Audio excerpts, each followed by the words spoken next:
This is another episode of 15 with Luke and Dan. Hello. The podcast where we usually review the first 15 minutes of free films to make your hunting for a film on streaming platforms a little bit easier. That said, we're currently putting the finishing touches to our top 10 lists from last year. And so we've once again watched two potential contenders for the said top 10s. Today we'll be reviewing BlackBerry. Came out in 2023. Yeah. And Anatomy of a Fall. Also came out in 2023. Dan, which one do you want to start with first out of those two? Shall we do order of viewing? Reverse order of viewing. Yes. Yes. So we have just watched BlackBerry. Is that the one we're doing then? Yes. Okay, let's fire 'em up, baby. So we just finished up there about 10 minutes ago. It wasn't. It was half an hour ago, guys, because Luke's been fast-passing around with his microphone. Not sure it's even working. Once again, me and Dan in the same... If you think this sounds like we're on crack, it's not. We're actually just in the same room. And so we'll be talking over each other even slightly more than usual. If you want to watch us looking relaxed on my couch at my lovely home, go to YouTube and check it out. Subjective. The link is also in the show notes. Thickening shrine to their relationship. That's what it is. Those aren't my words. Humphrey's joining us once again for this episode. Not just in the centre of the couch, but also on my shirt, Dan. What do you make of my Humphrey branded? Oh, yes. Bumper? I don't think anybody was looking for it. Nobody wanted to see it, and nobody cares. Sorry. That's how I feel. Sorry. So we're going to start. Don't worry about it. It's not plugged in. You have a microphone. We're going to start with BlackBerry then. We are. A film all about the old BlackBerry. Old. As it says, and old is the word. What Greece was. Very good. Interesting little stat at the end. No, what's the film about, Dan? BlackBerry. Interesting little stat at the end. Their height had 45% control of the market. Yeah, that's It's crazy. insane. Now I they like a couple zero. of friends that had them. Yeah, I can remember them. Feeling very elite. Barack Obama famously had one, didn't he? Did he? Yeah, Famously. He was elected in 2009, right? Yeah. So how was he famously having one then? Dan was a massive fan of Barack during the Senate years. Absolutely. So you didn't have a BlackBerry. What did you have instead? Nokia flip phone. Had it too long, really. I was old enough to have had a better phone. Times were tough. I'm from a working class background, Luke, unlike you. Yeah. Cough. Obviously. What did you graduate to after the flip phone? Where did you go after that? Couldn't care less, really. Okay. Small talk done with. So this is as Dan said, this is a film about the rise and fall of BlackBerry, particularly during the mid-noughties. I guess they started in the late 90s. And Don't need to guess. We watched the film. it does start in the late 90s. Well, 1996, I don't think we saw that bit. Glenn Howerton plays Jim Balsillie. Yeah. Balsillie. It's almost not pronounced like that because it's always how to pronounce it. But anyway, That's a bit of a running gag throughout the film. this sort of maniacal, well, not even maniacal, but just like a Insane. hard-nosed, insane shark of a businessman Yeah, shark. who comes into a bunch of nerds to revigorate. Nerds are friends, not food. He uh, does not apply that logic. to invigorate a bunch of nerds to create BlackBerry. Yes.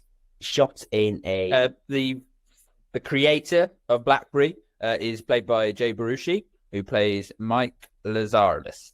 yeah, and he's been in a bunch of other stuff, hasn't he? Yeah. I recognise his face. Pull up his back catalogue for you. No, then I'm just encyclopedia. That's in Dan's head. Of course. Just You know him from BlackBerry, She's Out of My League, This Is the End, Sorcerer Apprentice, How to Train Your Dragon. He's the voice of Hiccup.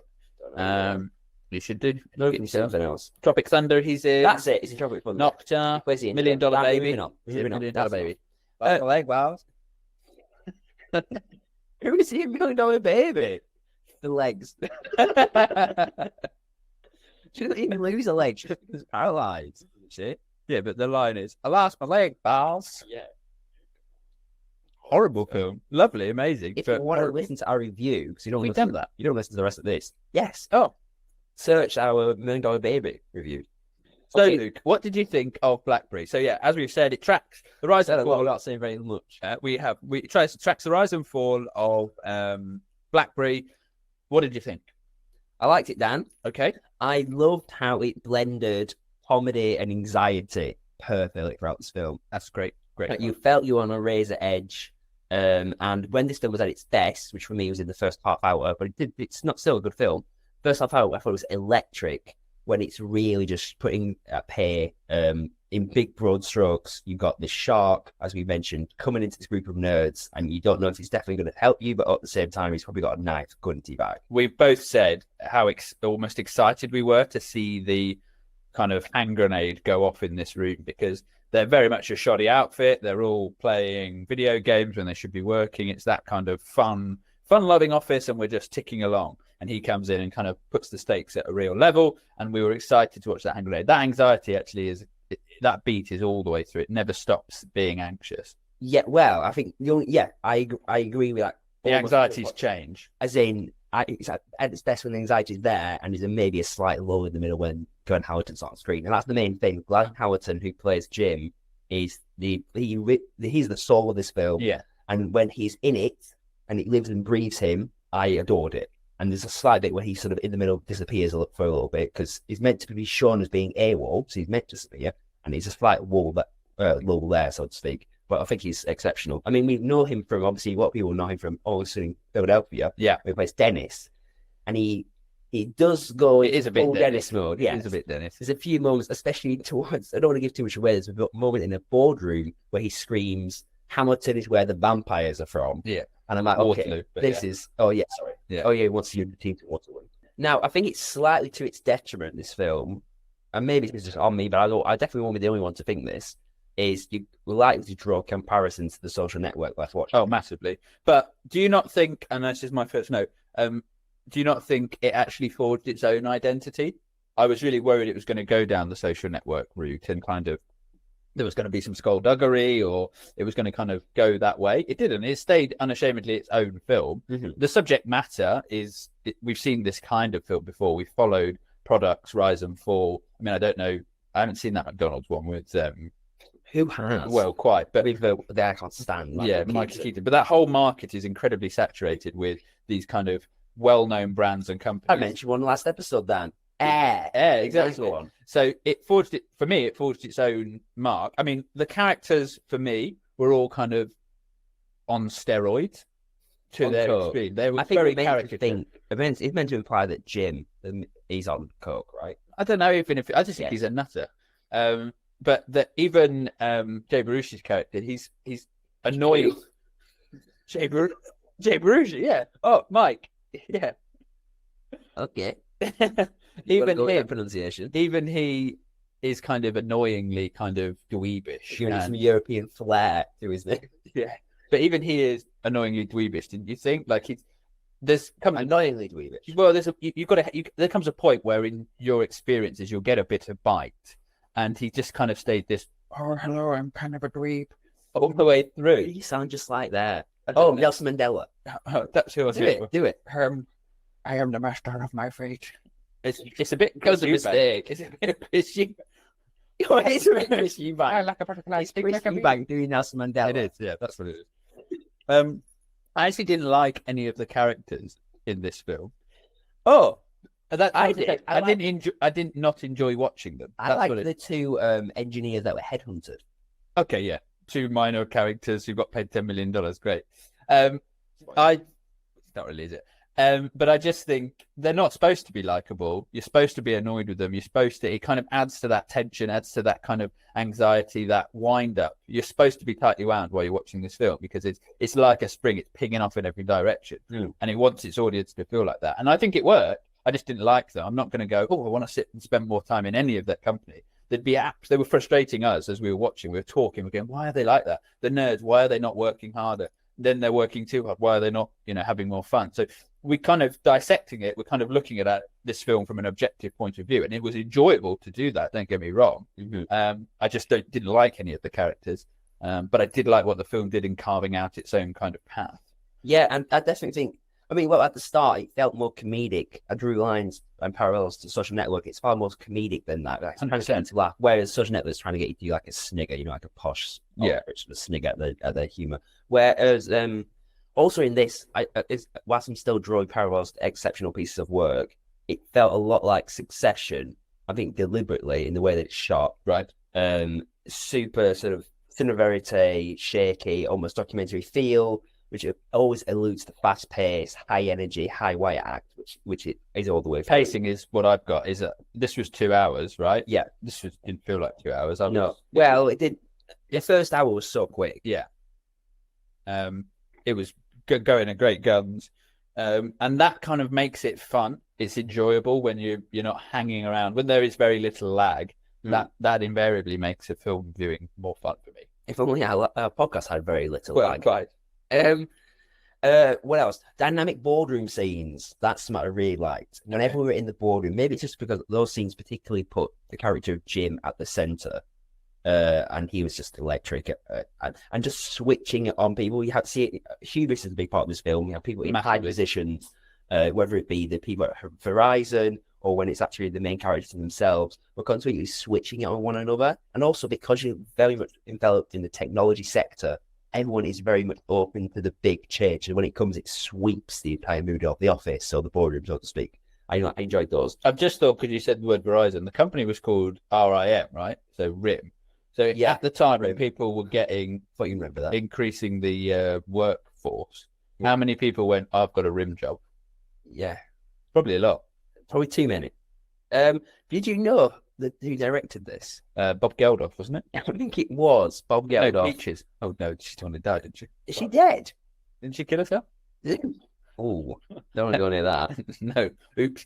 If only the Boomtown Rats were more on the soundtrack. The soundtrack was very good. Oh, the soundtrack was excellent. And it's songs from the time, so we had Strokes, we had Moby. I mean, they finished with the Kinks, but again, that's because of Waterloo. Oh, it's super so. Waterloo Sunset, and it was the end of the career for people of Waterloo. What you've got to remember is, and it literally said this at the end, they will all have made extortionate amounts of money out of it. Because they'll all have been taking salaries and dividends and bonuses. Just because as long as they're well managed. I suspect Jim maybe wasn't managing that well because he was constantly trying to make more. No, but he flaunt his. But he probably did make a lot of it. Speaking of making a lot of it, Doug, who directed it, by the way, Doug directed it. Wonder why he was in it. Oh, he's a bit of an odd choice. Because I saw him and I thought I don't recognize him. Right, okay. Anything. He's Matt Johnson. He's also. He looks a bit like Andy Samberg. Yeah, well, I think that's a bit of a slight at Andy Samberg. I think Andy Samberg would be pleased. Yeah, exactly. You don't know him well enough to make that comment. We were talking about before. Matthew Johnson, the director, being Doug, making a lot of money. Making a lot of money. He sold in 2007. Is that what you're saying? And he made loads of money. Sneakiest, richest man. Have you done some research on that?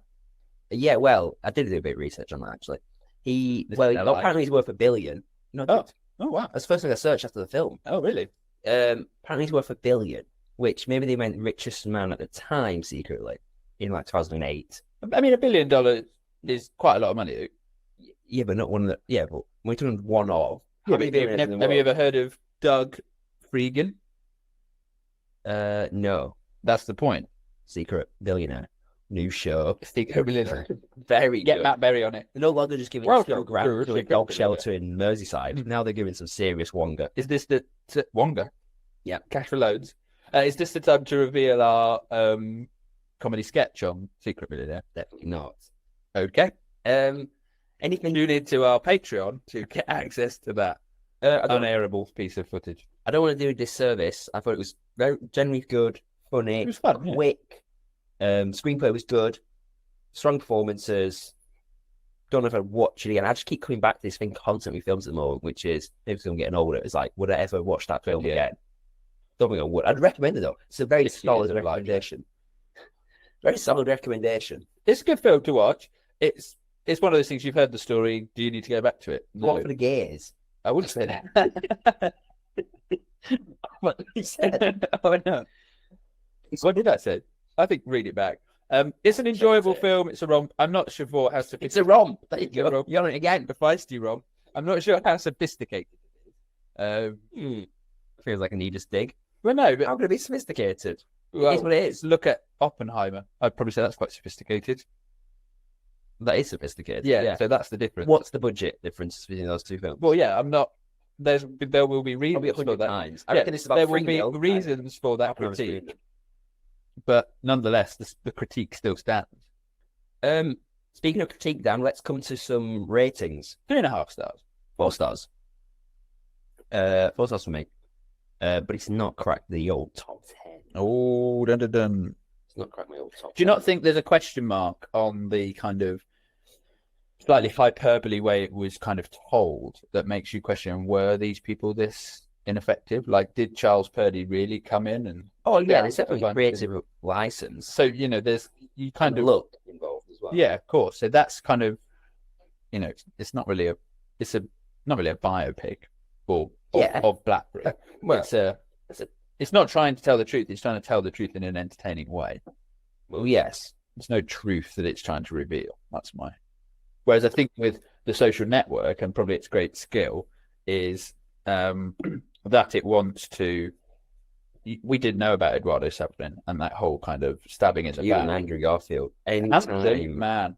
But I was trying to describe Andrew Garfield. For some reason, I forgot his name the other day. Yesterday. And I said to Dan, what is the name of the guy that you think's the most handsome man? Couldn't And think. for some reason, Dan didn't know. But who it Andrew was. Garfield is incredibly handsome. Again, there you go. He is incredibly handsome. I know he's incredibly handsome. Who would you say is more handsome than Andrew Garfield? Jake Gyllenhaal. No. Okay, well, that's great. That's a vote. He's a handsome man, but he's not incredibly handsome. 3.5 stars. Yeah. 4 stars for me. Recommendation, though, definitely. Oh, definitely. Solid recommendation. Tiny bit long in it. Yeah, I don't mind that. Yeah. But let's get to long films next. Oh, really? Is that a critique? Next up, we have got the French film, Ooh la la. Anatomy of a Fall, courtroom drama. A wife who finds, a wife is in a house and her husband is fallen from A great height. and he's dead. He died. And it's a courtroom drama trying to ascertain whether she is to do with the murder or death. So And it's Sandra Hüller, Sandra Hüller, yeah. very well respected actress. Yeah, she's got a BAFTA nom. BAFTA nom. She must already had a BAFTA nom for Tony Erdmann, which is an unbelievably good film, one of the best films of the last decade.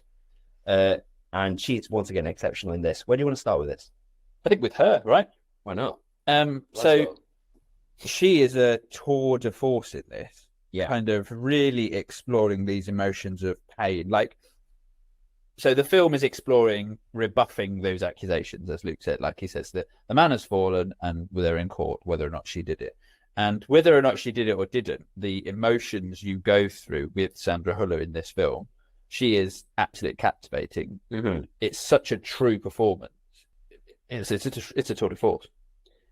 Yeah, she's exceptional. But she's outshone by someone in this film. Who?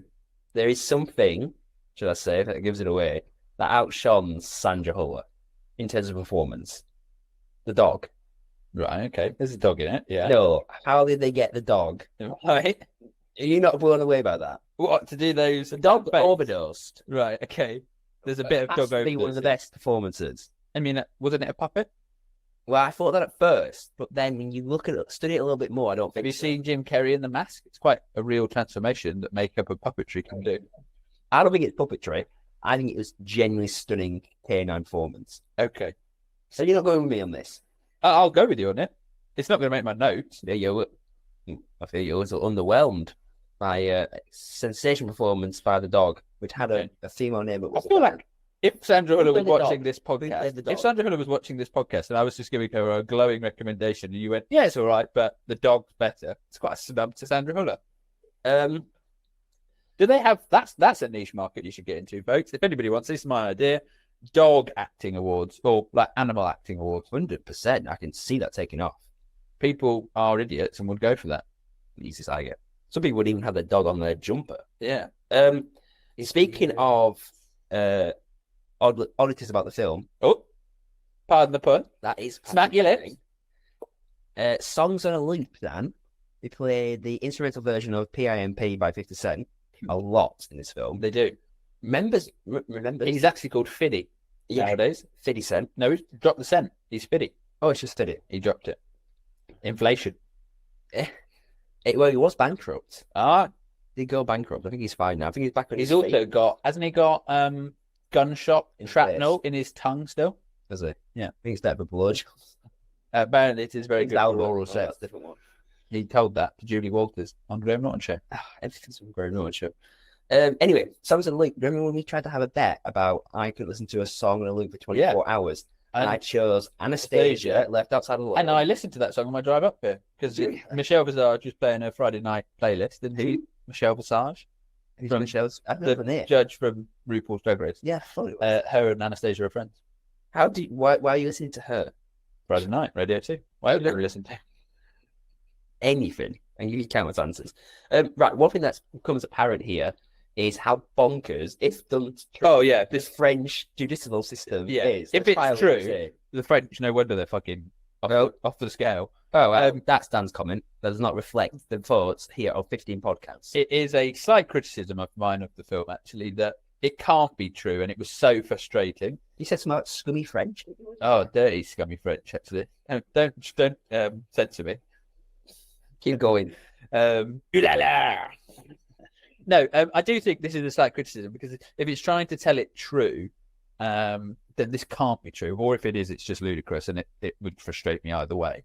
I think it's an issue with the French system. Do you think? Yes. Right. Well, that is mental because they tried to bring a book. Oh yeah.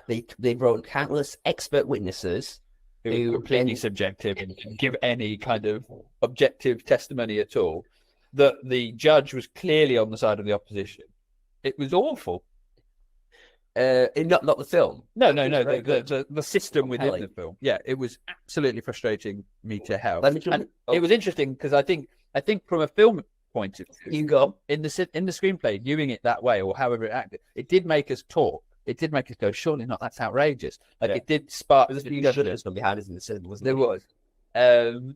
But and like in Holders, fuck off. So I do think it's an interesting plot device if it's true. But yeah, my God, it was. I think what we both not hoodwinked at the start of this, but me and Dan from knowing from watching thrillers. I mean, the first 3-4 minutes, we're constantly just sort of shouting out pieces of evidence, and we're trying to catch this out. But it becomes apparent this is not a silly thriller. It's got a big twist. So this is my issue with this film. It's not a silly thriller. No, but it's selling. Drama. Yeah, but it's selling itself as a psychological thriller, and it's not that. I don't even think it's selling itself. Well, that Amazon Prime. Well, Amazon Prime uses that verbiage, and I think people should be wary of that because that, for me, kind of distracted myself through the whole film. Is that I'm now looking for this evidence, and I'm waiting for the twist because it does go off the rails in that regard. We're looking for the evidence. Looking for the what's the twist here? So I'm constantly kind of on edge. I'm taken out of the film by looking for or waiting for this twist. No, that's keeping you engaged. I disagree because for me there wasn't a lot of cinematic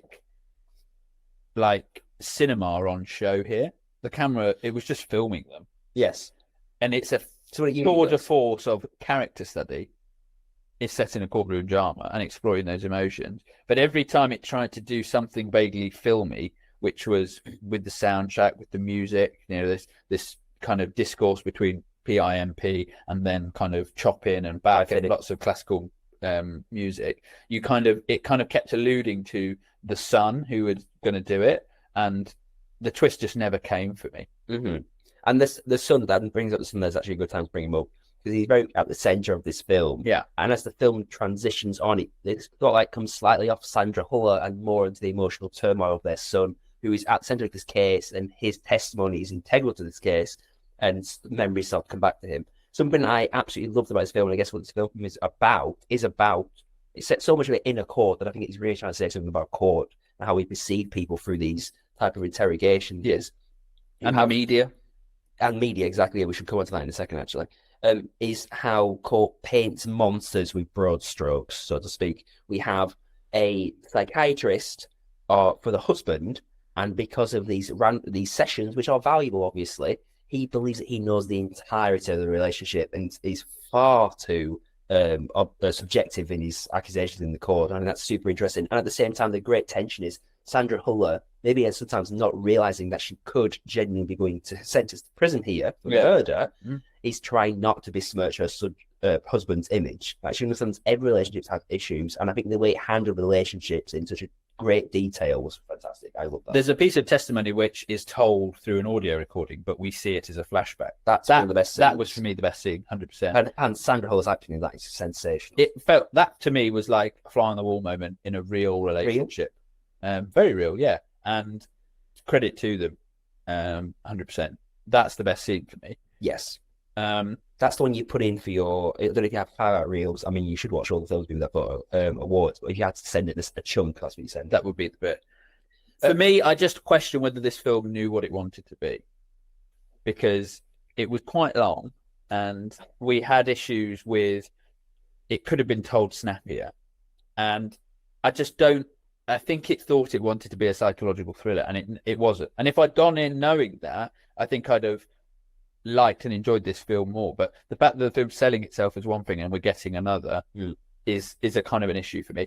Her performance as a character study, exploring those emotions of kind of grief, guilt, respect, love, all those kind of really kind of personal emotions in a really objective way, I think was really an interesting film, and a credit to the film itself, the idea of the film. I'm just not sure about its execution here. And I've only got two more quick things, to be honest. One of them, which you touched upon, is cinematography and the way it's shot. So it does try and incorporate the through the media lens, and even in the courtroom scenes, it shoots it in a way, not always, but quite often, of the way it would be shot for television. So people are slow to panning and a bit erratic, because he's not on that natural cameraman. Cinematographer's in there, and then it uses obviously the media scenes outside the steps of the courthouse. I enjoyed all that stuff. It adds sort of a different texture to the film. I quite like that.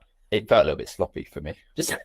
I think we're different on this film. One thing I did really quite like, when you talk about too long, maybe not like, but when I look at films that are too long, when I usually have that struggle with, I usually find it's a big chunk in the middle. And I actually found, maybe this is a touch too long, I probably agree with you there, but I found maybe it was only the last 15 minutes or so where I thought, okay, this is probably a little long now. And at that stage, I'm usually okay to succumb to the director of how they want to end their film, to be honest. I think if you were to split it into thirds, this film, yeah, the 3-act structure, I would say it was at the end of the first act, where we're getting all this kind of investigation, and we're seeing how the court are kind of querying the kind of subjects or the specifics of this case. Yeah, I kind of felt if you're going to treat your audience to be intelligent enough to understand that, yeah, she said she hasn't done it, but all the evidence and it looks like that way. We can work that out. We don't need to kind of see this investigation going on. We can get to the courtroom drama, because the courtroom bit was actually where this film was its most engaging for all those reasons. It was frustrating, the French legal system, her performance, all these different kind of testimonies coming in, and frustrating our viewing. Anytime it took me away from that, I was a bit like, get back in the courtroom. And if it doesn't directly relate to that, then again, I'm a bit like, what are we doing here?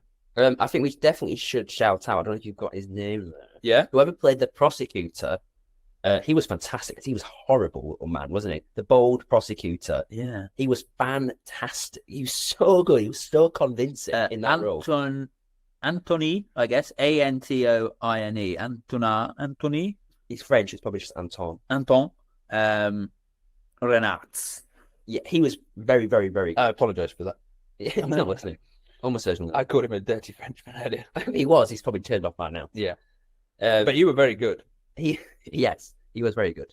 He was very good. Do you want to go to a score? Yes, I gave this a high 4. Oh, okay. I gave it 3.5. Oh, right. Okay, yeah. Now, this is going to get my top 10. Okay. Not to give too much away, but I suspect it'll stay in my top 10. It's in my top 10 now. Okay. So I thought it was better than BlackBerry. Yeah. For different reasons, though. Yes. What? We'll watch this back and find out. Correct. Very true. Dan, we've almost got our big list together. We have. This year, you finally, Dan, I can actually choose. You have a bunch of films. You must have watched 15 or 20. Oh, more. Yeah, 20 now, I think. Fantastic. So Dan can actually have a list that is genuinely not by default. No. One will still get in somehow. However, we probably have maybe 1 or 2 more to watch, but I think we're just going to jump into it. So the next time you hear from us will be our best films from the 2023. Both of these films come into, you know. Sorry? Both these two films we've just watched. Good job we did them.